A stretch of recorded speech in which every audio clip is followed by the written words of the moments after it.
नमस्कार मित्रांनो, स्वागत आहे तुमचं आपल्या या यूट्यूब चॅनलमध्ये.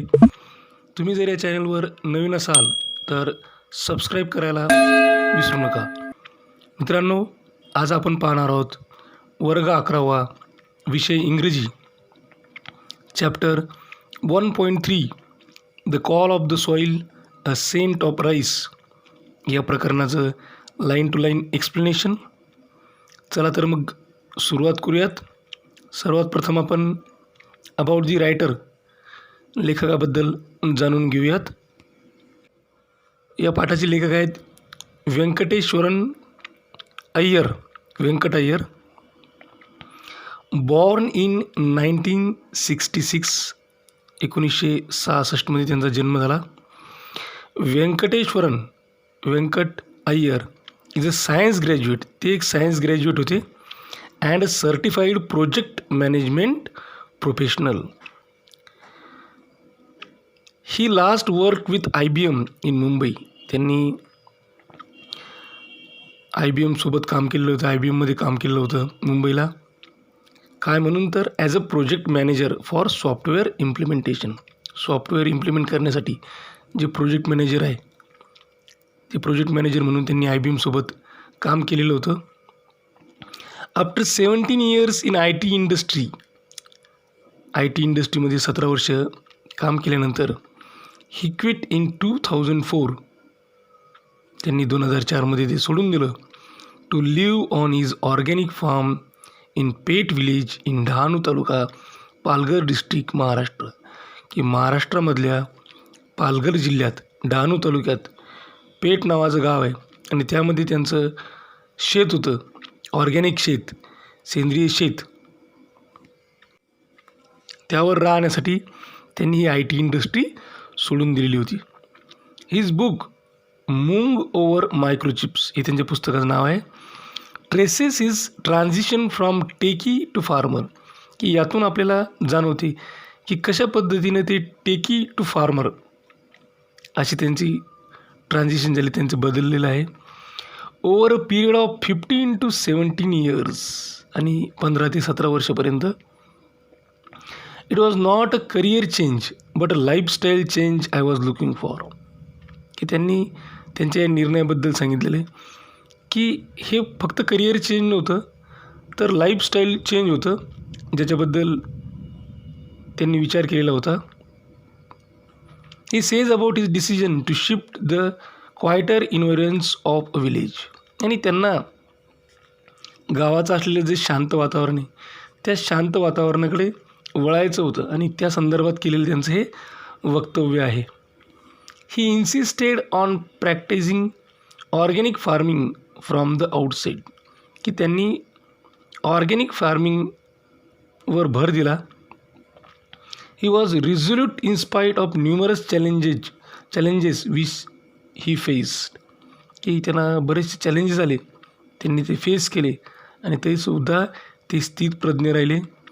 Today not only does he deliver lectures on organic farming but also has joined hands with organic farmers and NGOs working in the organic field to propagate organic farming.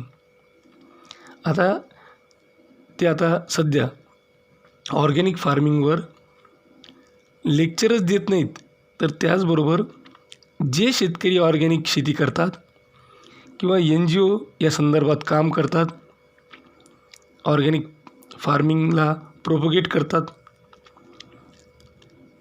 To ensure that the land at least is not ravaged while they try to make a living out of agricultural. आणि ते खात्री करण्याचा प्रयत्न करतात की ही जी जमीन आहे, या जमिनीमधून तुम्हाला काहीतरी मिळकत मिळेल, जगता येईल अशा पद्धतीची जमीन ते बनवतात.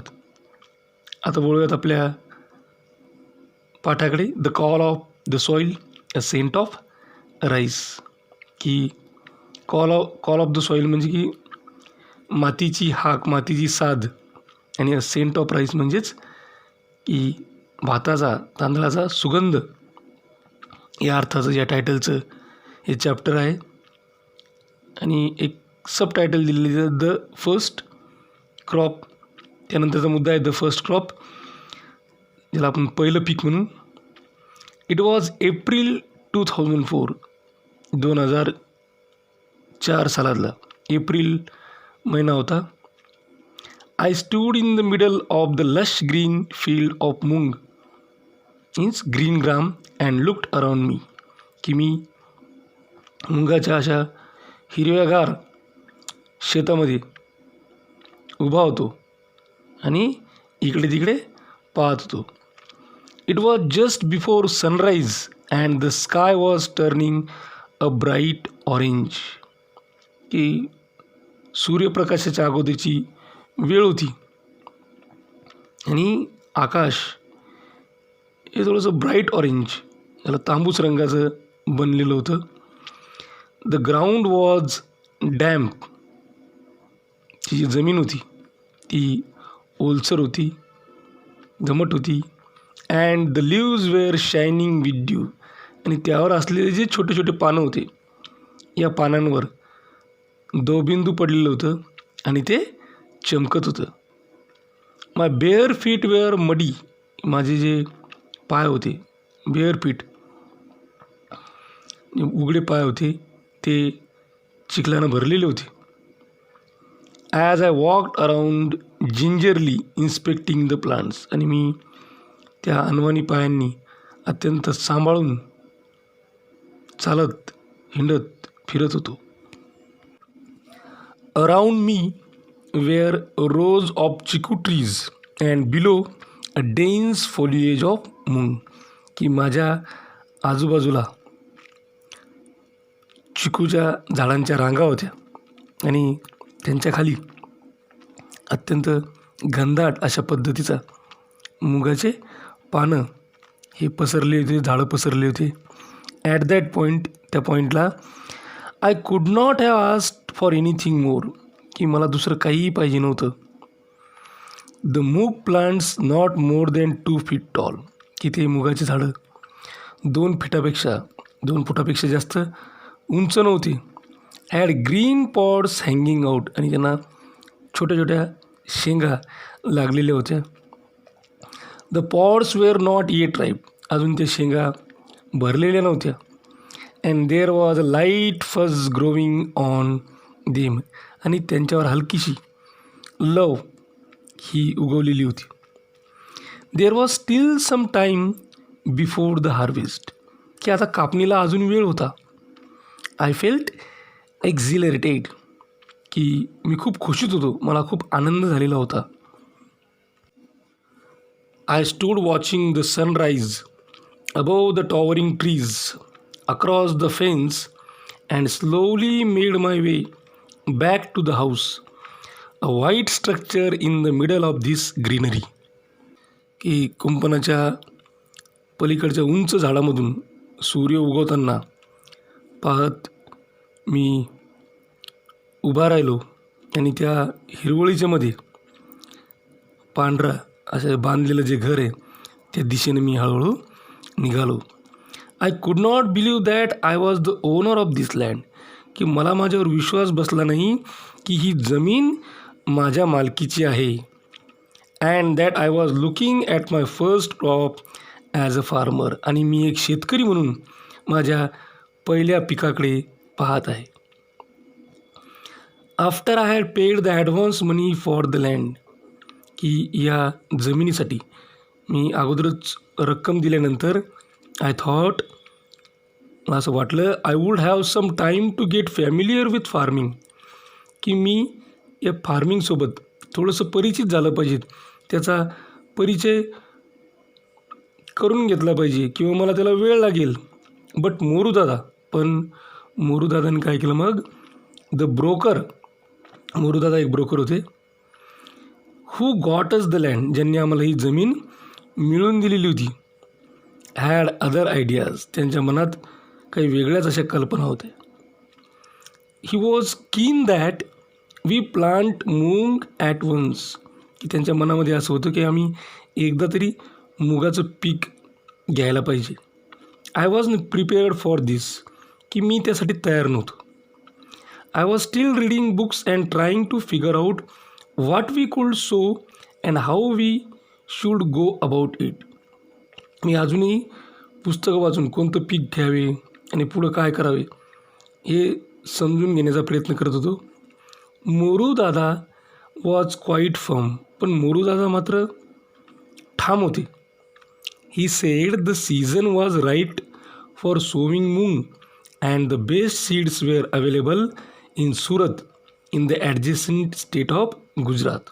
की त्यांनी सांगितलं की हा सीझन मूग पेरण्यासाठी खूप चांगला सीझन आहे आणि सर्वात चांगलं उत्तम दर्जाचं बियाणं हे बाजूचं जे गुजरात राज्य आहे त्या गुजरात राज्यामध्ये सुरतमध्ये उत्तम बियाणं उपलब्ध आहे. I made a quick trip to Surat and bought around 10 kilograms of moong. मी लगेच मग सुरतला गेलो आणि तिथून 10 किलो मुगाचं बी आणलं. Moru dada rented his tractor to plough. Moru दादानं शेत नांगरण्यासाठी त्यांचा ट्रॅक्टर मला भाड्याने दिला. And quickly planted moong all over the place. आणि लगेच मी काय केलं, संपूर्ण शेतात मूग पेरला. अ फ्यू डेज लेटर, काही दिवसानंतर, we were overjoyed to see tiny green leaves. आणि आम्हाला खूप आनंद झाला कारण त्या छोट्या छोट्या झाडांना छोटी छोटी कोवळी अशी हिरवी पाने फुटलेली होती. I had never seen moong growing before and was thrilled at the site.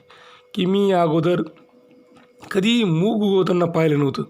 त्याच्यामुळं ते दृश्य पाहून मला एकदम थ्रिलिंग असा अनुभव आला. मी रोमांचित झालो. It was the same thrill I had felt as a young boy when I saw the first of the hibiscus I had planted bloom at the railway quarters in Vile Parle in Mumbai. की लहानपणी मुंबईमध्ये विलेपार्ले या एरियात असताना रेल्वे क्वार्टरमध्ये राहत असताना त्यांनी एक जास्वंदाचं रोप लावलं होतं आणि ते उमलताना पाहून यांना उत्साह झालेला होता. I was grateful to have taken Moru's advice.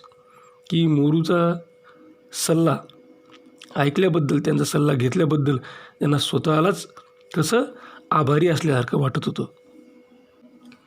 The next thing Moru Dada wanted to do was spray some pesticide on the plants.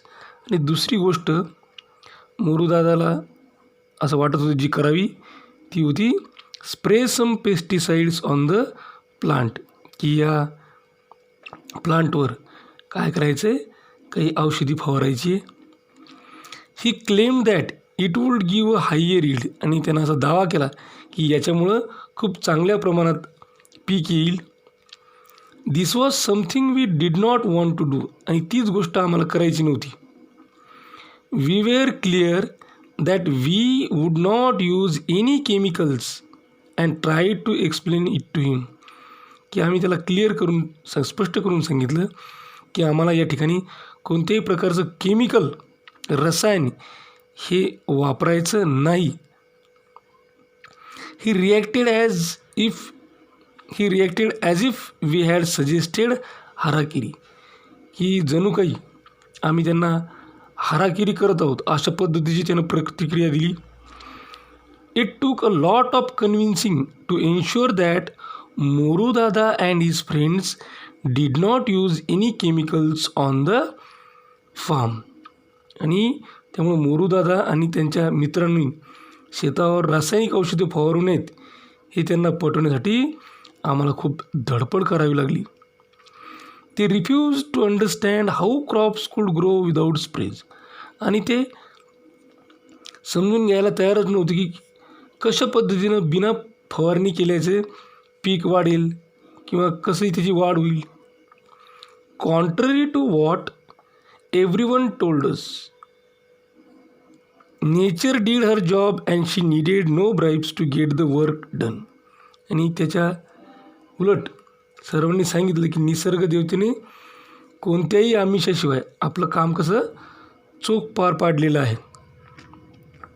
Soon it was harvest time and we managed a respectable 300 kilograms. आणि कापणीची वेळ जवळ आली आणि 300 kilo एवढं भरपूर असं मुगाचं उत्पन्न आम्हाला मिळालं. अँड ऑफुल लॉट ऑफ मूग and with a lot of confidence, की भरपूर असं मुगाचं उत्पन्न आणि त्याचबरोबर भरपूर असा आत्मविश्वाससुद्धा मिळाला. Now I was certain the land was fertile and that it was possible to grow crops without chemicals.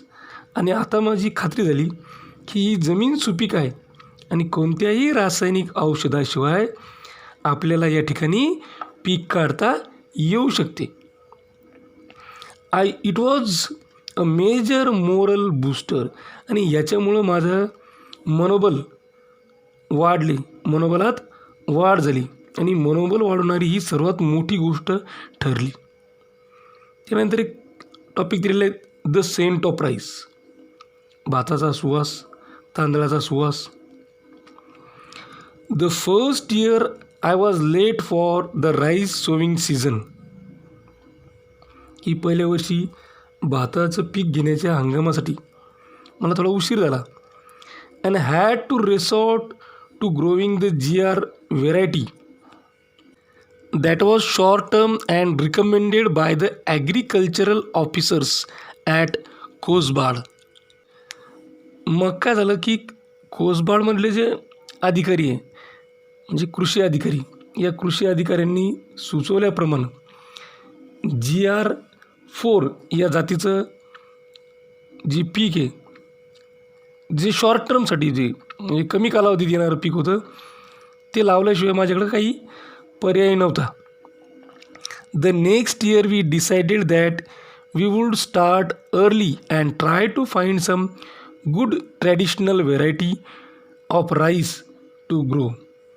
मग पुढच्या वर्षी आता मनात असं आलं की आपण लवकर सुरुवात करायची आणि हा जो भात पिकवण्यासाठी एखादं चांगलं पण पारंपरिक ट्रॅडिशनल भाताची जात शोधायची असं आम्ही ठरवलं.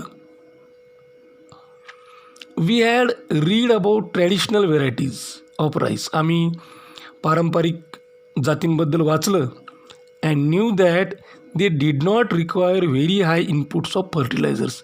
आणि नंतर आमच्या लक्षात आलं की अशा व्हेरायटीजना जास्त खतांची आवश्यकता नाही. These varieties were also quite strong and resisted pest, की या मुळातच स्ट्रॉंग मजबूत अशा व्हेरायटी होत्या आणि त्या पेस्टला म्हणजे कीटाणूंना मुकाबला करू शकणाऱ्या होत्या. We were sure that it was this type of rice that would grow well in our farm where we did not use any chemicals at all. म्हणजे कोणत्याही प्रकारचं रासायनिक खत आम्ही वापरत नसल्यामुळं आमच्या शेतात अशा प्रकारचा जो भात आहे, अशा प्रकारचा जो तांदूळ आहे, त्याचं चांगलं पीक येईल याची आम्हाला खात्री झालेली होती. Our previous years experience and low yield had taught us lesson, की आमच्या मागच्या वर्षीचा अनुभव आणि कमी झालेलं उत्पन्न यांनी आम्हाला धडा शिकवलेला होता.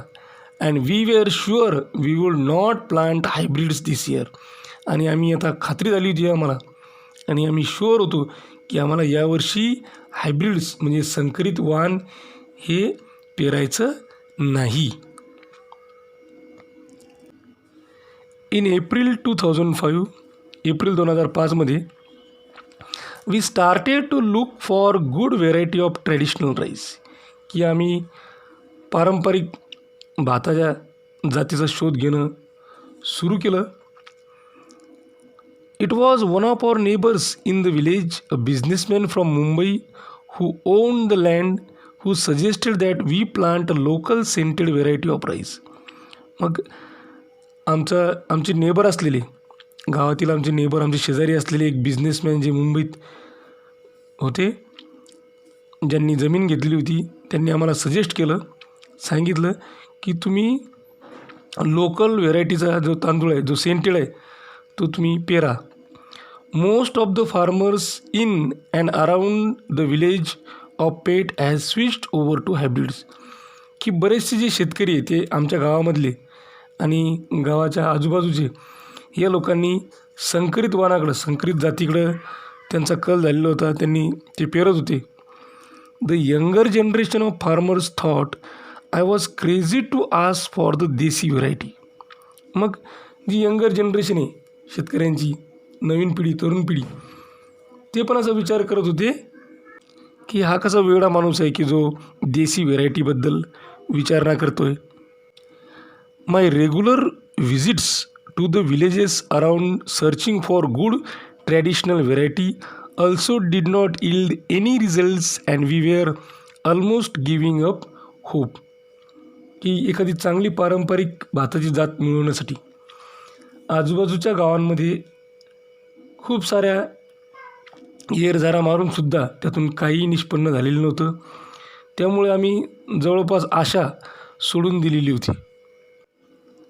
I decided to give it one last try and spoke to Baban's father and some other elders. मी एक शेवटचा प्रयत्न करायचं ठरवलं आणि बबनच्या वडिलांसोबत आणि इतर काही जे ज्येष्ठ लोक होते त्यांच्यासोबत मी हितगुज साधली. After many meaningful conversations they mention the name of Kasbai. आणि बऱ्याचशा चर्चा झाल्याच्यानंतर, अर्थपूर्ण चर्चा झाल्याच्यानंतर त्यांनी मला कासबाई या जातीचा, तांदळाच्या जातीचा उल्लेख केला. त्यांनी ते मला सुचवलं. Kasbai is a traditional long grain rice variety which has distinct aroma though much milder than basmati. Kasbai ही एक पारंपरिक लांब दाणा असलेली तांदूळाची व्हेरायटी होती ज्याच्यामध्ये एक वेगळ्या प्रकारचा सुगंध होता आणि जे बासमतीपेक्षा थोडंसं कमी असलेला होता फक्त. It's a long duration crop. ही दीर्घकालीन चालणारं जे पीक होतं. And most of the other people remembered growing it years ago. आणि बऱ्याचशा लोकांना आठवत होतं की काही वर्षापूर्वी त्यांनी हे पीक पेरलेलं होतं. But they all shook their heads when I asked them about the seeds and told me that it had disappeared. पण त्याचे बियाणं कुठं मिळेल असं मी त्यांना विचारलं तर तेव्हा सर्वांनी नकारार्थी मान हलवली आणि ते डिसअपियर्ड, दिसेनासं झालं आहे, लुप्त झालं असं सांगितलं. The tales of Kasbai made us more determined to get it. आणि त्याच्याबद्दल असलेल्या ज्या कथा आहे, गोष्टी, त्या गोष्टी ऐकल्याच्यानंतर आमची इच्छा अधिकच दृढ झाली. आम्ही निश्चय केला. We decided that if we did manage to get some seeds this would be a great rice to grow. आणि मी असा निर्णय घेतला की जर आम्ही काही करून हे सीड्स मिळवण्यात, त्याला मॅनेज केलं किंवा मिळवण्यात आम्हाला यश आलं तर हा खूप चांगला राईस आम्हाला उगवण्यासाठी मिळेल. I thought the government may know something about it. मला असं वाटलं की शासनाला तरी कदाचित याच्याबद्दल काही माहिती असू शकेल. A visit to the agricultural officer was enlightening. मग मी कृषी अधिकाऱ्याला भेट दिली. त्यांच्याकडे दिलेली भेट फारच माहिती देणारी ठरली. He had not even heard of this rice variety. त्यांनी या भाताच्या जातीबद्दल ऐकलंसुद्धा नव्हतं. He said the villagers were taking me for ride and there was no rice by this name. की त्यांच्यामध्ये गावकरी तुमची दिशाभूल करत आहे आणि अशा प्रकारे किंवा अशा नावाचा कोणताही भात किंवा भाताचा प्रकार हा अस्तित्वात नाही असं त्यांचं म्हणणं होतं.